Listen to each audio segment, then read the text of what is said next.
Julien Maricio, bonjour à vous. Alors vous faites partie de ces groupes, de ces collectifs qui appellent à tout bloquer le 10 septembre. On peut même dire que vous êtes l'un des mouvements originaux. C'est le collectif Les Essentiels France que vous représentez. Et on rappelle que vous ne souhaitez pas montrer votre visage. Alors déjà, est-ce que vous pouvez nous expliquer pourquoi ? Alors, si vous préférez, aujourd'hui, c'est un mouvement qu'on a voulu créer de façon horizontale. Et à quelques jours de sa date de lancement, on trouve que c'est une mauvaise idée de le personnifier, tout simplement. D'accord. Donc, vous avez déjà des éléments qui ont été sortis par certains de vos collègues, mon nom, mon prénom. Il n'y a pas de souci de ce côté-là, c'est des choses qu'on assume. Mais je pense qu'il est un peu tôt pour personnifier le mouvement. Ce n'est pas une personne, ce mouvement, c'est un collectif. Et potentiellement, les essentiels, parce que tout le monde est essentiel et qu'aujourd'hui, il y a 68 millions de Français qui sont essentiels à cette société. Oui, vous l'avez entendu, Julien Maricio, les syndicats appellent à manifester le 18 septembre. Est-ce que vous avez peur que ça vous coupe en quelque sorte l'herbe sous le pied le 8 ? D'autant qu'on le sait, désormais il y aura un vote de confiance le 8 juste avant, qu'il n'y aura peut-être plus de Premier ministre et donc plus de projet de budget à 44 milliards d'économies contre lequel manifester. Vous savez, depuis des années maintenant, depuis des décennies, on est sur le schéma en fait, d'un chien qui se mord la queue. D'un système qui cherche à gagner du temps constamment, que les syndicats souhaitent s'approprier des dates ou participer à ce mouvement populaire. Nous, aujourd'hui, on n'a déjà pas comme revendication le fait de manifester, en tout cas pour les Essentiels France. Vous le disiez tout à l'heure, il y a une colère, mais il y a une colère qui est là depuis très longtemps. Et cette colère, elle ne fait que s'accentuer. Jusqu'ici, on a mis du scotch sur la cocotte minute, on a fermé toutes les sorties, on rajoute des couvertures au-dessus pour pas qu'elle explose. Ce qu'il faut simplement comprendre, c'est qu'il y a déjà une perte de sens profonde, dans le sens où, quand j'entends vos interlocuteurs depuis tout à l'heure, et de toute façon depuis des années sur les chaînes d'information, on parle de droite, on parle de gauche, jamais on parle de citoyens là-dedans. Les citoyens votent, Julien Maricio. Les citoyens votent. Comment ? Le droit de vote est universel en France. Les citoyens votent pour ces. Ouais, donc vous considérez que les gens aujourd'hui qui ne se sentent pas représentés ou qui se sentent mal représentés sont des sous-citoyens. C'est bien ça ? Je ne crois pas avoir dit donc ça, non. Où vous votez, vous êtes des citoyens, ou vous ne votez pas parce que vous n'y croyez plus, parce qu'on ne vous représente plus, et vous êtes dans ces cas-là des sous-citoyens. D'accord, vous entendez représenter cet électorat qui s'abstient lors des élections, c'est ce que vous nous dites ? Oui, tout à fait. Oui. Ces gens aujourd'hui qui n'y croient plus, ces gens qui n'y ont jamais cru, parce qu'ils se rendent compte qu'on leur ment depuis des années, on partage le pouvoir entre la droite et la gauche, mais je pense ici qu'on peut tous affirmer que les gens qui sont au pouvoir, c'est des gens qui sont censés représenter les citoyens français, et non pas représenter un camp. Oui. Vous voyez ? Oui. D'accord, effectivement, c'est plus clair ce que vous voulez dire. Pour ça, c'est des gens qui souhaitent obtenir un mandat pour représenter les citoyens, et non pas un camp. Oui. Vous avez des ambitions électorales à terme, c'est ça, pour représenter ces citoyens-là qui ne se sentent plus représentés aujourd'hui ? Ce serait la deuxième étape pour vous ? Vous y pensez déjà ? Non, du tout. Nous, aujourd'hui, on est ceux qui pensent que ce système est à bout de souffle, qu'il est en train de mourir, qu'il se débat, on le voit sur chaque chaîne d'information, chaque chaîne de télé, qu'aujourd'hui, les gens n'ont plus confiance. Bon, après plus de 45 ans de mensonges et de trahison, c'était des termes qui ont été employés par un de vos intervenants, beaucoup de Français se sentent trahis, beaucoup de Français se sentent volés, et aujourd'hui on arrive à un moment, je pense, charnière où le mode de gouvernance va devoir changer. Nous, contrairement à d'autres mouvements qui se sont unis sur cette date, on est sur une dynamique de construction, de proposition, d'essayer de faire des compromis, parce que gouverner et faire de la politique, c'est faire des compromis. C'est des choses qu'on fait avec nos amis, avec nos familles. Et aujourd'hui, on pense que il va falloir réinventer tout ça. Et c'est ce à quoi on essaye de s'atteler avec notre collectif Les Essentiels France. Vous auriez aimé avoir le soutien des syndicats, tout de même, parce que vous parlez des partis politiques qui ne vous représentent plus. Les syndicats sont censés représenter les travailleurs. Non, mais les syndicats aujourd'hui ont leur utilité grâce aux mouvements syndicaux. C'est ce qu'on expliquait encore hier en réunion. Grâce à la mobilisation des mouvements syndicaux, il va y avoir certains salariés qui vont pouvoir se permettre de poser quelques journées, d'arrêter de travailler pour essayer d'enrayer ce système néo-capitaliste. Et c'est ce qu'on vise. Donc tout le monde a tout le monde a son utilité dans ce mouvement.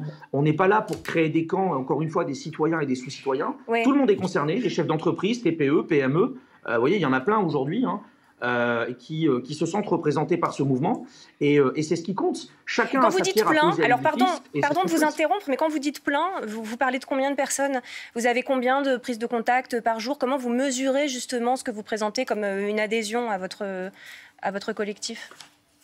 Alors, il n'y a pas d'adhésion à notre collectif. Si vous regardez un petit peu comment le site a été fait, comment notre communication est faite, nous, ce qu'on souhaite, c'est que les gens prennent leurs responsabilités. Ce n'est pas qu'ils se dirigent vers un sauveur. Oui, mais comment vous mesurez ce soutien dont vous parlez? Mais on n'a pas à le mesurer aujourd'hui. Pour vous donner le site, c'est 3500. Le site, c'est environ 3500 mails par semaine. D'accord. En envoi, d'accord. Ouais. Après, vous savez, un follower ne fait pas un résistant, un manifestant ne fait pas une adhésion. Nous, ce qu'on souhaite aujourd'hui, c'est que les gens puissent s'approprier le mouvement. C'est ce qui s'est passé. C'est éventuellement donner une étincelle et une bulle d'oxygène à certains mouvements qui étaient jusqu'ici éteints, parce qu'il est temps que les gens reprennent les choses en main. On a, je pense, une fenêtre de tir qui est très courte. Il va falloir qu'on l'utilise. Vous aurez toujours cette guerre d'orgueil de je représente tel parti, je représente. Ok, pas de problème. Nous, aujourd'hui, on dit juste aux gens, ce combat, c'est le vôtre. C'est celui que vous allez mener pour vos voisins, pour vos amis, pour vos enfants, pour vos petits-enfants. Alors, on a des réactions en plateau à tout ce que vous dites. Antoine. Moi, j'avais une question pour vous, Julien Marisio aussi. Vous dites que c'est un mouvement citoyen. Néanmoins, la France insoumise tente de récupérer ce mouvement via Jean-Luc Mélenchon. Ça, comment vous le prenez? Première question. Et deuxième question, vous parlez d'une paralysie, d'un blocage de la France le 10 septembre. En quoi ça va consister concrètement? On n'arrive pas trop à comprendre qu'est-ce que vous allez bloquer. Est-ce que c'est les aéroports? Est-ce que ce sont les institutions publiques? En quoi ça va consister ce blocage du pays le 10 septembre? Alors, vous savez, LFI ou d'autres partis, nous on considère qu'ils sont tous à mettre dans le même sac. C'est pas un choc d'idéologie, tout le monde est la bienvenue sur le collectif. On demande simplement aux gens de ranger leurs cartes de parti dans leur poche. Et si on prend les chiffres aujourd'hui, excusez-moi, mais seulement 2% de la population française possède une carte de parti. Donc, vous voyez, nous, on a plus tendance à minimiser tout ça. C'est pas à 2% de la population de contrôler 98% des autres. Mais donc, Jean-Luc Mélenchon n'a pas sa place dans votre mouvement le 10 septembre. Si, par exemple, il y a une manifestation, si vous déambulez, Jean-Luc Mélenchon n'a rien à faire dans cette manifestation. C'est ce que vous dites. Si aujourd'hui des gens de LFI sont capables de ranger leur carte électorale, leur carte de parti dans leur poche et de venir en tant que citoyen, bien sûr, il n'y a pas de sous-citoyen. Il n'y a pas de sous-citoyen. Mais c'est compliqué aujourd'hui pour un parti comme LFI de dire voilà, je suis le mouvement, je vais manifester. En tout cas, en ce qui concerne les Essentiels France, il n'a jamais été question de manifester. Nous, on parle de boycott. On parle de toucher le néo-capitalisme. Et donc justement, c'est quoi la nature? Quelle sera la nature de ce blocage, justement, que vous appelez une paralysie du pays le 10 septembre? Ça consiste en quoi? Vous allez faire quoi? Alors, on parle aujourd'hui de retrait massif dans les banques. Je pense que c'est important aujourd'hui que les gens comprennent qu'il y a 20 ans, à la création de l'Union européenne, en tout cas du modèle de l'Union européenne comme on la connaît aujourd'hui, 1 euro valait 6 francs 55 957, et qu'aujourd'hui, il vaut simplement 3 francs 93. Vous voyez, je pense que s'orienter vers la réorientation de ces placements justement dans l'or, dans des valeurs refuges, retirer un maximum de cash, boycotter la carte bleue, faire quelques provisions pour pouvoir tenir quelques jours, se concentrer essentiellement sur l'achat auprès des TPE, des PME, des petits commerces, boycotter les grandes surfaces, créer, rejoindre des collectifs citoyens, quel que soit leur nom.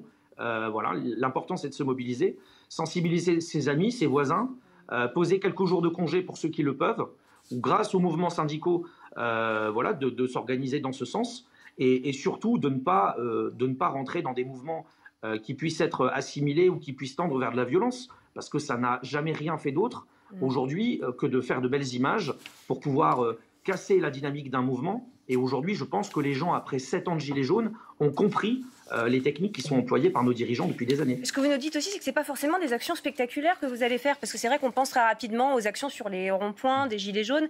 Vous parlez d'une action un petit peu plus complexe, c'est-à-dire ne pas aller au supermarché ce jour-là. Vous imaginez un impact mesurable a posteriori de cette action du 10 septembre, c'est bien ça? Avec des chiffres. Savez, n'importe quel économiste sera capable de vous donner les chiffres. Vous voyez, moi, c'est pas mon job.